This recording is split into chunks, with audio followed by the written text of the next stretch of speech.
Good morning students, કેમ છો બધા? મજામાં? સારું છું. હવે આપણે આપણા ચેપ્ટરના થોડાક જ અંત તરફ જ છીએ, બરાબર. મોસ્ટ ઓફ આપણે ચેપ્ટર કમ્પ્લીટ થવાનું છે, કમ્પ્લીટ થઈ ગયું છે ઓલમોસ્ટ, બરાબર. હવે આપણે વાત કરી રહ્યા હતા આવૃત બીજધારી વનસ્પતિ. આપણી જે ચર્ચા કોની ચાલી રહી હતી? આવૃત બીજધારી વનસ્પતિની.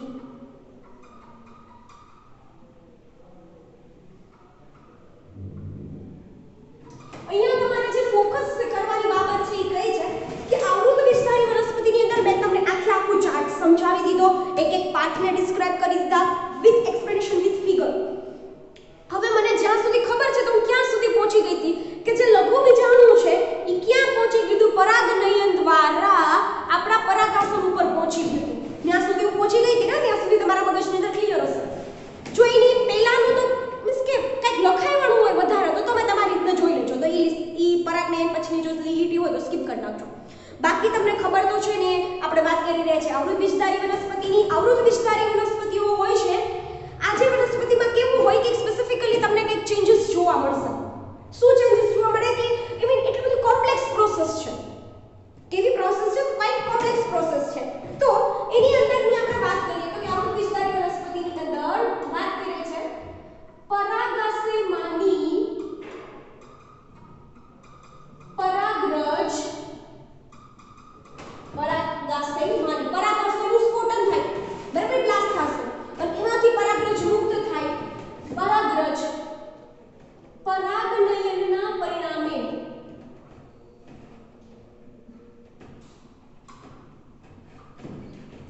કેવા પ્રવેશે છે? પરાગાસન ઉપર આવે છે. આ બધી વસ્તુ વાત થઈ ગઈ છે આપણે.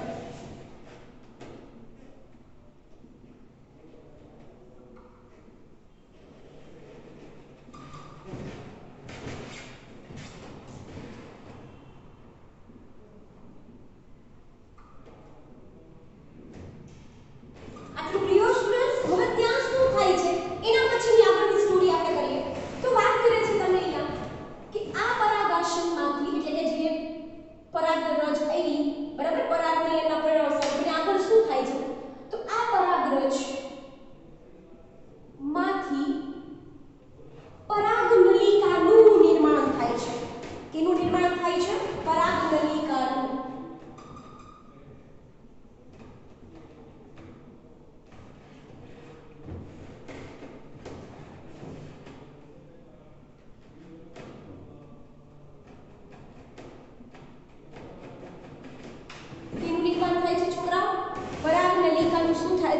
પોલેન ટ્યુબ. પરાગનલિકા એટલે શું થશે? પોલેન ટ્યુબનું નિર્માણ થાય છે. પછી સમજો સરખી રીતના, આ પરાગનલિકામાં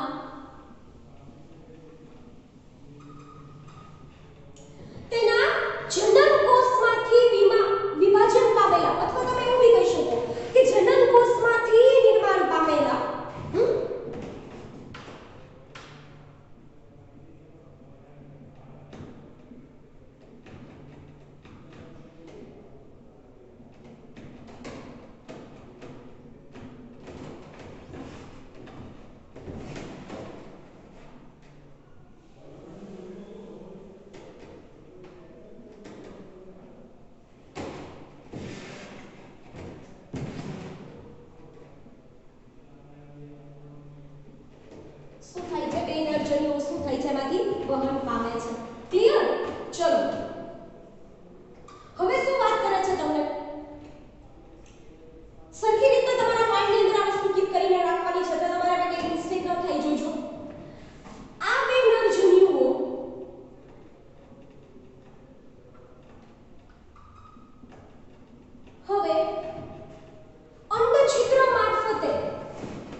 તમે લોકો આજનો લેક્ચર જોશો તો તમને એવું લાગશે કે ઓહો આ મેડમ શું બોલી રહ્યા છે, બટ યુ શુડ તમારા માઇન્ડની અંદર આ વસ્તુ રાખો કે આ વસ્તુ એવી છે કે મેં તમને already line to line means કે જે હું અહીંયા બોલું છું કે અંડછિદ્ર મારફતે અથવા અંડછિદ્રમાંથી ત્યાં પસાર થઈને તે અંડકમાં મુક્ત થાય છે, તો મેં તમને ઇન્ડિવિજ્યુઅલી એની એક એટલીસ્ટ હું તો તમને એની આખો 10 થી 15 મિનિટ ત્યાં બગાડી હશે. આઈપી હશે, બગાડવી શું કામ કેવું જોઈએ, બરાબર? અને આઈપી હશે આપણે. સો યાદ રાખજો આ બધી વસ્તુ ભણતા પહેલા તમારા માઇન્ડની અંદર પેલું તો હોવું જ જોઈએ. ત્યાં બે નરજડીઓ જેવા મુક્ત થયા, બરાબર? તેમાંનો એક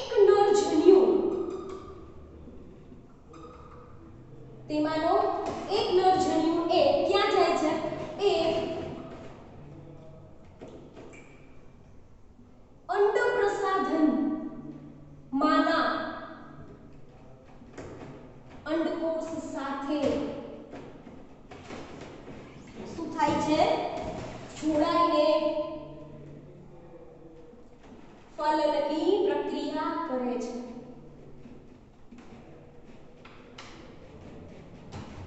એ પ્રક્રિયા કરે છે, ફલનની પ્રક્રિયા કરે છે અને પરિણામ સ્વરૂપે તેમાં દ્વિકીય ફલિતાંડનું નિર્માણ થાય.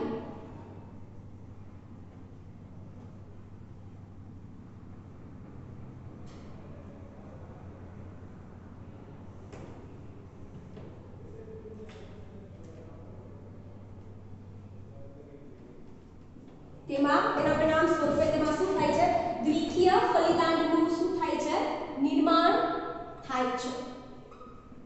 ક્લિયર આ લીટી? ન્યા તમને ખબર પડી ગઈ અંડછિદ્ર બાજુ શું બન્યું? દ્વિકીય ફલિતાંડ. હવે વાત કરીએ આપણે એક નરજન્યુની વાત અહીંયા પૂરી થઈ ગઈ. હવે વાત કરીએ આપણે બીજા નરજન્યુની, બરાબર? બીજો નરજન્યુ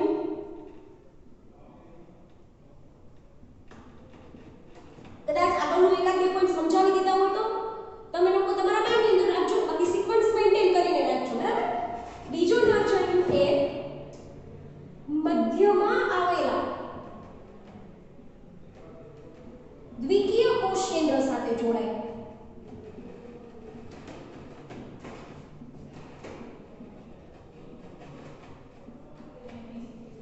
શું કીધું મેં? તે કોની સાથે જોડાય છે? દ્વિકીય કોષ કેન્દ્ર સાથે જોડાય. અને દ્વિકીય કોષ કેન્દ્ર સાથે ઓલરેડી 2n હતું, સમજો. ઈ ઓલરેડી 2n હતું અને એમાં પાછો આપણે એક નરજન્યુ ગયો. સો 2n + n = 3n. તો ન્યાની સિચ્યુએશન દ્વિકીયમાંથી કેવી થઈ ગઈ? દ્વિકીય.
અને પોસ્ટ ફર્ટિલાઇઝેશન.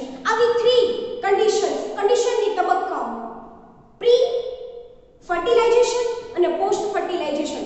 અહીંયા તમારું ફર્ટિલાઇઝેશન પૂરું થઈ ગયું એટલે કે ફલનની પ્રક્રિયા શું થઈ ગઈ છોકરાઓ? પૂરી થઈ ગઈ. ફલનને અનુસરીને હંમેશા પશ્વફલન હોય. ફલનને અનુસરીને હંમેશા શું આવતું હોય છે? પશ્વફલન. એટલે ફલન ક્લિયર થાય, પૂરું થાય, એના પછીનું જે આવે એને શું કહેવામાં આવે છે? પશ્વફલન.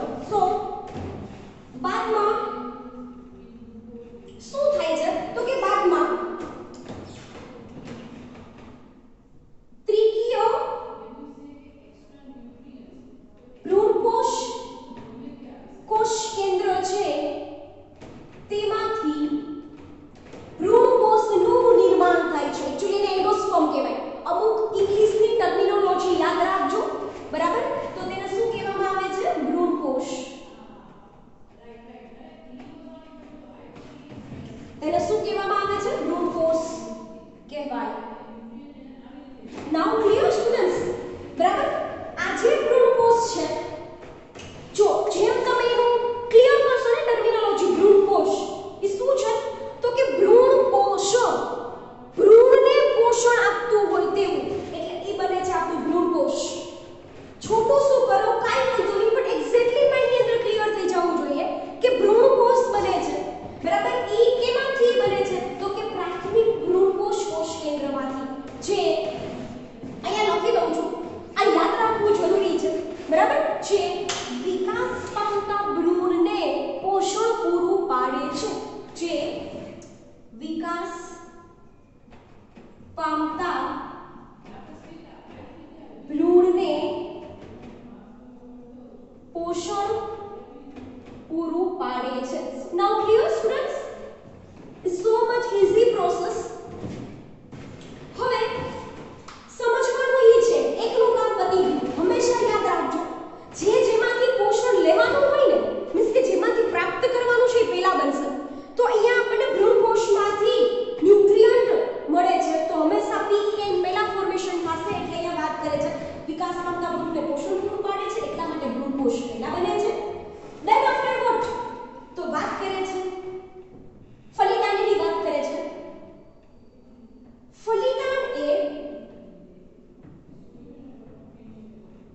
ફલિતાંડનું શું થાય છે? તો કે ફલિતાંડ એ શેમાં ફેરવાય છે? ભ્રૂણમાં ફેરવાય છે. એક્ચ્યુઅલી હું તમને ચેપ્ટર નંબર 5 તમારું આવશે ત્યારે તમને પણ વાત કરીશ, બરાબર? બે ભાગ હોય, ઉપરની બાજુનો ભ્રૂણાગ્ર, નીચેનો બાજુનો ભ્રૂણમૂળ. ભ્રૂણાગ્રમાંથી ઉપરનો ભાગ બને હવાઈ ભાગ, ભ્રૂણમૂળમાંથી આખું મૂળતંત્ર બનતું હોય છે. But you should keep in mind હશે કે એની અંદર યુ સમજાવું છું. હવે અહીંયા યાદ રાખજો, અહીંયા તમારી અમૃત વિષધારી વનસ્પતિની અંદર જ્યારે ભ્રૂણ બની જાય, ભ્રૂણને હંમેશા કહેવાય embryo. This is the process of embryogenesis. આ પ્રોસેસને આપણે શું કહેતા હોઈએ છીએ? એમ્બ્રિયોજેનેસિસ. એટલે કે અહીંયા ભ્રૂણ તો બની ગયું આપણું, પછી તમને એવું કહે છે, બરાબર, કે એક્ચ્યુઅલી આ હોય કેની અંદર સિચ્યુએશન સમજો. એક બાજુ છે તમારું અંડક, એક બાજુ શું છે આપણું? અંડક. તો અંડક શેની અંદર કન્વર્ટ થાય છે? આખું બીજાશય શેની અંદર કન્વર્ટ થાય છે? એ સમજવું તમારે ખૂબ જ જરૂરી છે. તો અંડક એ ભવિષ્યમાં શેમાં પરિણમે છે? બીજમાં પરિણમે છે. શેમાં પરિણમે છે? બીજમાં.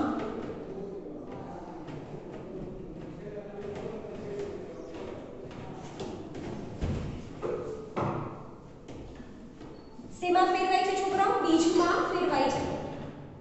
સેકન્ડ પોઈન્ટ ઉપર ફોકસ કરીએ તો તમને એવું કહે છે જ્યારે બીજાશય એ શેમાં ફેરવાય છે? આખું બીજાશય એ ફળમાં ફેરવાય છે.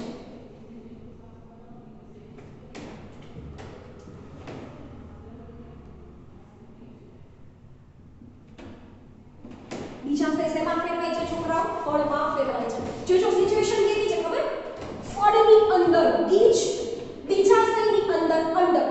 ઓકે, ફળની અંદર બીજ, બીજની અંદર ભ્રૂણ. હવે ગોખવાની જરૂર નથી, સમજો. ફળની અંદર બીજ, બીજની અંદર ભ્રૂણ. સમજાઈ ગયું? एक्चुअली આપણે જે ખાતા હોય ને એ ભ્રૂણ સહિતનો ભાગ ખાઈએ છીએ. ન્યુટ્રિશન આખું હોય એના બીજપત્રની. બટ આપણે અહીંયા ફોકસ કરવાનું છે ખાલી રિપ્રોડક્શન ઉપર. અહીંયા આપણો મેઇન ટોપિક શું છે કે એની ન્યુટ્રિયન્ટ વેલ્યુ શું છે, કેટલા બીજપત્રો હોય એની વાત નથી કરવાની. બરાબર? એટલે આપણે ટોપિક થી ફરશું નહીં આપણે. અહીંયા જે છે બીજની અંદર શું આવશે? ભ્રૂણ. બીજની અંદર શું આવશે? ભ્રૂણ. ક્લિયર? તો આની સાથે તમારો આ ટોપિક પણ શું થાય છે? અહીંયા સમાપ્ત થાય છે. એટલે કે શું થાય છે? અહીંયા પૂરો થાય છે. Clear students? હવે આવે છે તમારું નેક્સ્ટ ટોપિક છે જીવન ચક્ર. શું આવે છે? જીવન ચક્ર. ફોકસ કરજો જીવન ચક્ર ઉપર, ઇમ્પોર્ટન્ટ છે. નીટમાં તમને એનાથી કંઈક એક્ઝામ્પલ પૂછાઈ શકે. સ્કેનિંગ કરેલી તમને એ સાયકલ પૂછાય મૂકી દે, બરાબર? એમાંથી કંઈક વસ્તુ નાવિગેશન બાકી રાખે, અથવા તમને આઈડેન્ટિફિકેશન પૂછે, અથવા નીચેનામાંથી કયું આનું ઉદાહરણ છે આ સાયકલનું એવું પણ પૂછી શકે. બરાબર? એટલે આવા કોઈ પ્રશ્નોનો સામનો કરવાનો તમારે થાય તેનું તમારે ધ્યાન રાખવાનું છે. ચલો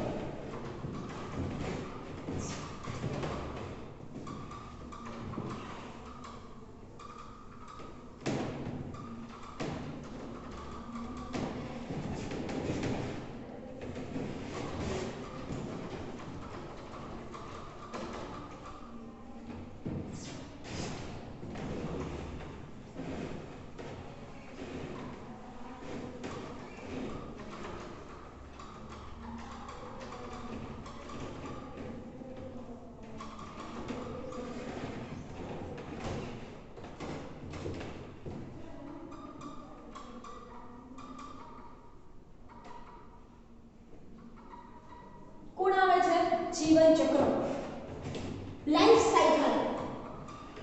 શું કહેવામાં આવે છે? લાઈફ સાયકલો. એક્ચ્યુઅલી આપણે આ ચેપ્ટરની અંદર 3 લાઈફ સાયકલ ભણવાની આવે છે. આ ચેપ્ટરની અંદર આપણે ટોટલ કેટલી લાઈફ સાયકલ ભણવાના છીએ? 3 લાઈફ સાયકલ ભણવાના છીએ. જોજો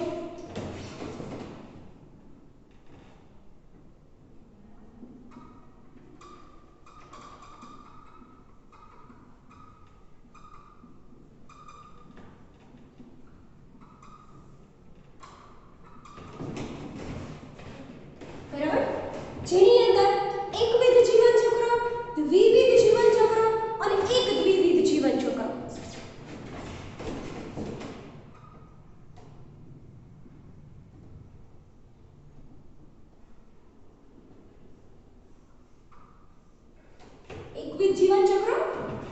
બીજું વાત કરીએ છીએ આપણે દ્વિવિધ જીવન ચક્ર.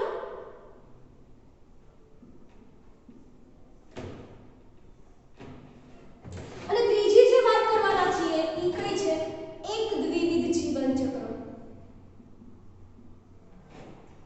એક્ચ્યુઅલી તમે થોડુંક ધ્યાન આપ્યું હશે ને આગળના લેક્ચરમાં, મીન્સ કે લીલ છે, દ્વિઅંગી, ત્રિઅંગી, આવૃત અને અનાવૃત વનસ્પતિઓ, તો તમને ડેફિનેટલી એનું લાઈફ સાયકલ છે એ આવડી જાય. એમાં મેં તમને ઓલરેડી બધી ફિગર સાથે આપ્યું જ છે, બરાબર? પણ એક્ચ્યુઅલી તમને ત્રણ જીવન ચક્ર સમજાય ક્યારે? શું કહેવા માંગે છે?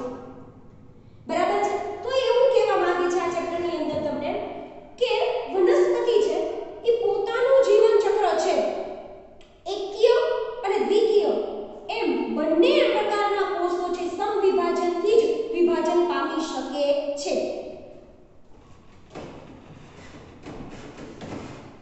વનસ્પતિ કોષો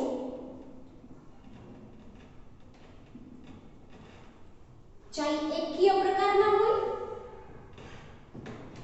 કે બહુકીય, દ્વિકીય,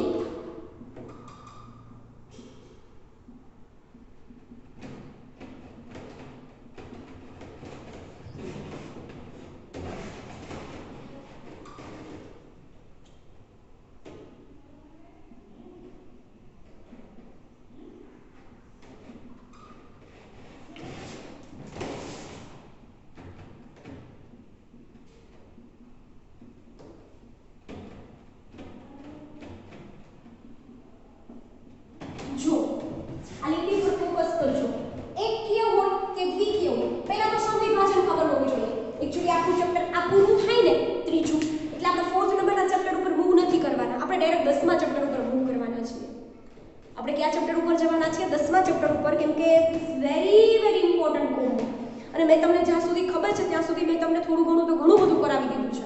આઈ મીન જ્યાં સુધી ખબર છે તો આપણે છાત્રાવસ્થા કમ્પ્લીટ થઈ ગયું છે, રાઈટ? તો પછી આપણે આ પૂરું થાય એટલે સીધા એમાં જ જવાના છીએ. આપણું 8મું 9મું 10મું એ ચેપ્ટર વાળો કોમ્બો પહેલા જ કમ્પ્લીટ થવું જોઈએ. આપણું 8મું તો ક્લિયર જ છે, 10મું કરીએ પછી આપણે 9મું, એ રીતના વિચાર છે, પછી જોઈએ આપણે આગળ, બરાબર? પણ સંવિભાજન એટલે છે ને છોકરો સરખી વહેંચણી થાય. માતૃકોષો પાસે જેટલા રંગસૂત્રો હોય એટલા તેના બંને બાળકોષોની અંદર સરખી વહેંચણી થાય. મૂળ જેટલા પિતૃઓ પાસે હોય એટલા જ એના બાળકોષો પાસે આવે રંગસૂત્રો, ક્રોમોસોમ્સ, રાઈટ? તો એ કયા પ્રકારનું વિભાજન? સંવિભાજન પ્રકારનું. વોટ અબાઉટ ધેટ એકકીય અને દ્વિકીય? તો સજીવો એક કોષી કે બહુકોષીની વાત નથી કરતી. ઘણા છોકરાને એટલું બધું કન્ફ્યુઝન હશે. અહીંયા બહુકોષી હોય એ એકકીય હોઈ શકે, દ્વિકીય હોઈ શકે, એટલે આમાંથી કન્ફ્યુઝ ન થતા, બરાબર છે? ખાસ કરીને તમારા માઇન્ડની અંદર આ વસ્તુ કીપ કરીને રાખજો કે જો સંવિભાજનમાં હું પહેલા એકકીયની વાત કરું તો આ એકકીય, n એટલે એકકીય થશે, એનું સંવિભાજન થશે તો આ બંનેથી થશે n અને n પ્રકારની આવી રીતના. તો અહીંયા શું થયું? સંવિભાજન કે બંનેને સેમ કેવું આપ્યું? સરખી વહેંચણી થઈ. હવે આપણે દ્વિકીય સજીવ હશે તો 2n, તો બંનેને પણ ઓબ્વિયસલી શું આવશે? બંનેને સરખી વહેંચણી થશે 2n 2n. તો અહીંયા પણ શું થયું? સંવિભાજન. શું થયું? અહીંયા પણ સંવિભાજન. એટલે પહેલો સેન્ટેન્સ તમે ગોખો ને એના પહેલા સમજો કે વનસ્પતિ કોષો એકકીય કોષો હોય કે દ્વિકીય કોષો હોય, એ સમવિભાજન દ્વારા શું કરી શકે છે? વિભાજન પામી શકે છે. સમજાય છે? સંવિભાજન દ્વારા એ શું કરી શકે છે? વિભાજન પામી શકે છે અને તેમના દેહનું નિર્માણ કરે છે, જે એકકીય કે દ્વિકીય હોઈ શકે.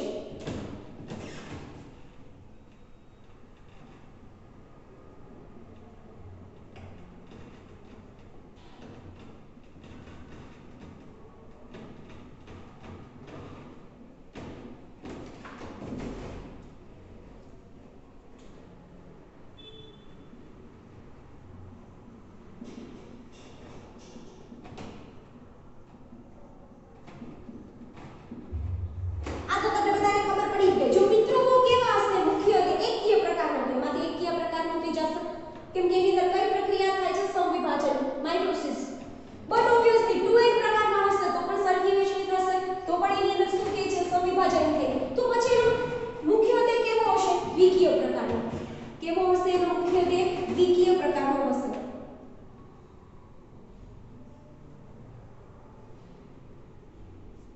જો પરંતુ તમારે યાદ રાખવાનું છે, પરંતુ વનસ્પતિ પાસે એ બે તબક્કાને અનુસરતી હોય, બરાબર? પરંતુ વનસ્પતિમાં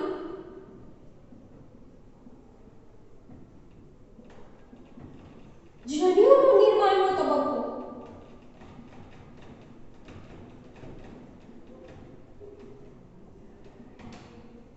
ઈ કેવો હોય? એકકીય. જ્યારે ઈ તમને જન્યુ હોય, માનવના હોય કે પ્રાણીઓના હોય કે ગમે એના હોય, જન્યુઓ હંમેશા એકકીય જ હોય. ગેમેટ્સ હંમેશા કેવા હોય? એકકીય જ હોય. એટલે તમને અહીંયા વાત કરે છે કે જન્યુઓના નિર્માણનો તબક્કો એ કેવો હોય છે? એકકીય હોય છે, જેને જન્યુજનક તબક્કો કહેવાય. જેને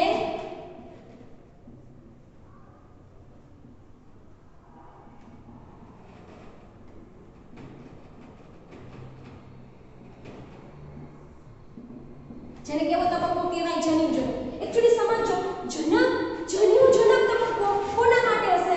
જન્યુઓના નિર્માણ માટેનો તબક્કો. એનો મુખ્ય દેહ માનો કે એકકીય હોય, બરાબર? તો એનું સંવિભાજન થશે.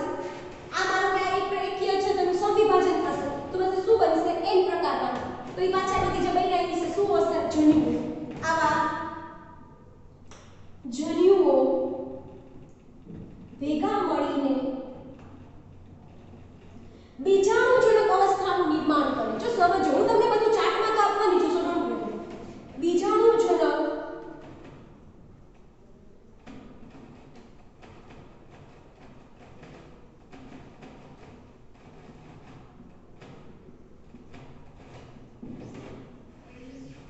શું કરે છે? બીજાણુજનક તબક્કાનું નિર્માણ કરે છે. સમજાય છે? અહીંયા કેનું નિર્માણ કરે છે? બીજાણુજનક તબક્કાનું તેનો શું કરે છે? નિર્માણ કરે છે. જે કેવો હશે? 2n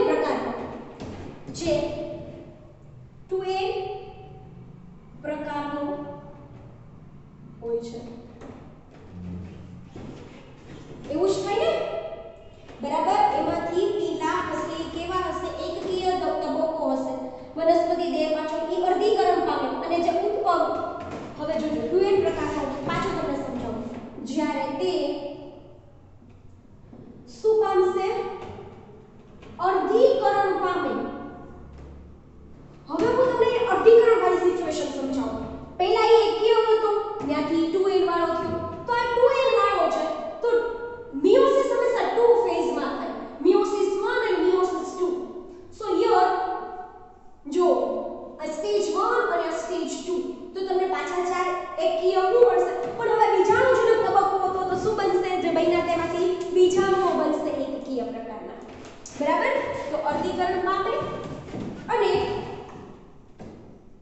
તેમાંથી એકકીય બીજાણુઓ શું થાય છે? નિર્માણ પામે છે. તમે કહેશો મેડમ તમે આ ત્રણમાંથી કેવું જીવન ચક્ર સમજાવો છો? હું તમને કોમનલી સમજાવું છું. અત્યારે તમને આ બધાની અંદર લાગુ પડશે કે જન્યુજનક તબક્કો આવતો હશે ત્યારે એકકીય હશે. તેનો જે જન્યુજનક તબક્કો હશે એ કયો હશે? એકકીય. અને એમાંથી દ્વિકીય બીજાણુજનક તબક્કાનું નિર્માણ થાય. તેમાંથી દ્વિકીય શું થાય? બીજાણુજનક તબક્કાનું શું થશે? નિર્માણ થાય. પણ એ બીજાણુજનક તબક્કો હશે એ 2n વાળો હશે, પરંતુ પાછું એનું અર્ધીકરણ થાય અને એમાંથી પાછા એકકીય આવતા હશે.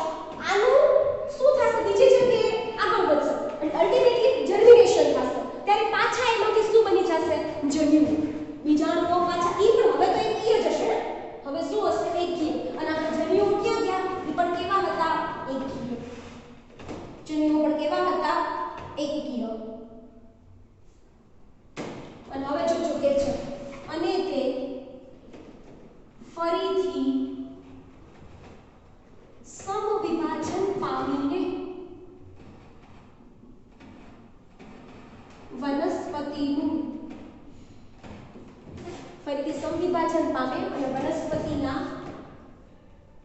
મુખ્ય દેહનું નિર્માણ કરે.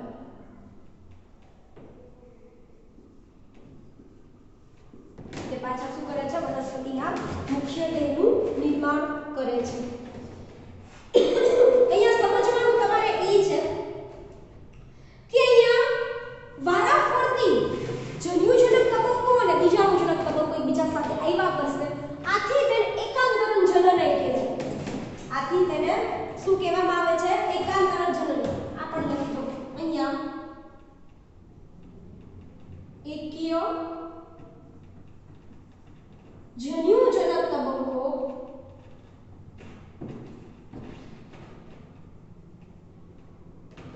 જ્યારે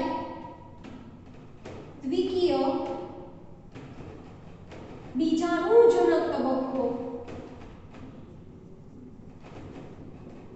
કેમ કે મુખ્ય દે માનો કે જન્યુજનક હતો, જન્યુનું નિર્માણ થયું, જોડાણ બીજાણુજનક તબક્કો થયો, 2n પ્રકારના હતા, અર્ધીકરણ થયું, અર્ધીકરણથી પાછા એકકીય બીજાણુઓનું શું થયું? નિર્માણ થયું. ઈ બીજી જગ્યાએ થયા, જર્મિનેટ થયા. બરાબર? પાછું તમે જો સમજો, આજે તમે એમ કહેશો મેડમ અહીંયા શું કામ સમવિભાજન કીધું? કેમ કે એક્ચ્યુઅલી આ બીજાણુઓ છે ઈ એકકીય તો હશે જ, પરંતુ એક કોષીય હશે. બની શકે કે આ એક જન્યુઓ છે એ એકકીય હોય પણ એનો આખો દેહ તો બહુકોષીય હોય ને. સમવિભાજન પામી ઘણા બધા કોષોનું શું કરશે? નિર્માણ કરે છે.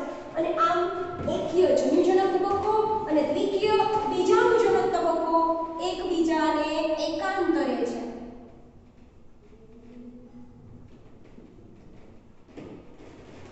શું કરે છે? એકબીજાને એકાંતરે છે, જેથી તેને એકાંતરણ જનન કહેવાય.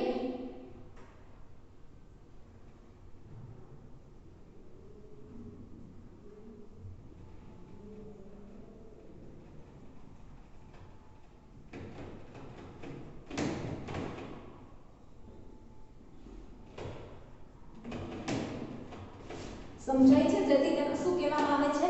એકાંતરણ જનન પણ કહેવામાં આવે છે. ક્લિયર છોકરાઓ? કે આની અંદર કોઈ પણ પ્રકારનો વાંધો છે? ઈઝી છે ને? બરાબર? આની અંદર તમને કોઈ પણ પ્રકારનો પ્રોબ્લેમ થવો જોઈએ નહીં.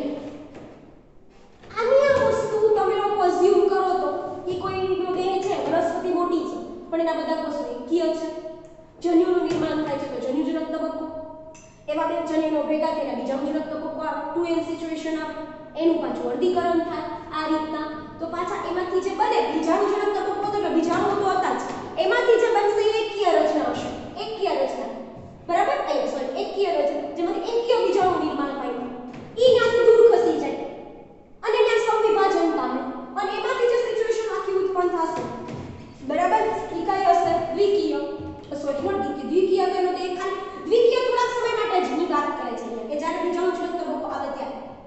તો અહીંયા એકકીય જન્યુજનક તબક્કો અને દ્વિકીય બીજાણુજનક તબક્કો એકબીજાને એકાંતરે છે.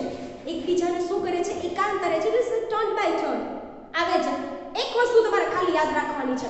બધી વનસ્પતિની અંદર જન્યુજનક તબક્કો જ મુખ્ય હોય એવું જરૂરી નથી. કોઈકની અંદર જન્યુજનક તબક્કો મુખ્ય હશે, કોઈક વનસ્પતિની અંદર દ્વિતીય એટલે કે બીજાણુજનક તબક્કો કેવો હશે, મુખ્ય હશે.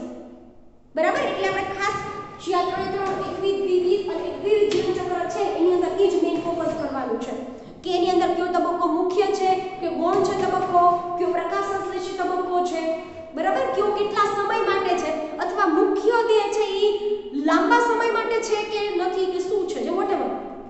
ઓકે, સો એક કામ કરો, અહીંયા સુધી રાખ્યો. નેક્સ્ટ લેક્ચરની અંદર આપણે ખાલી ડાયરેક્ટ શરૂઆત કેનાથી કરી દઈશું, એકવિધ જીવનચક્રથી. Okay students, thank you.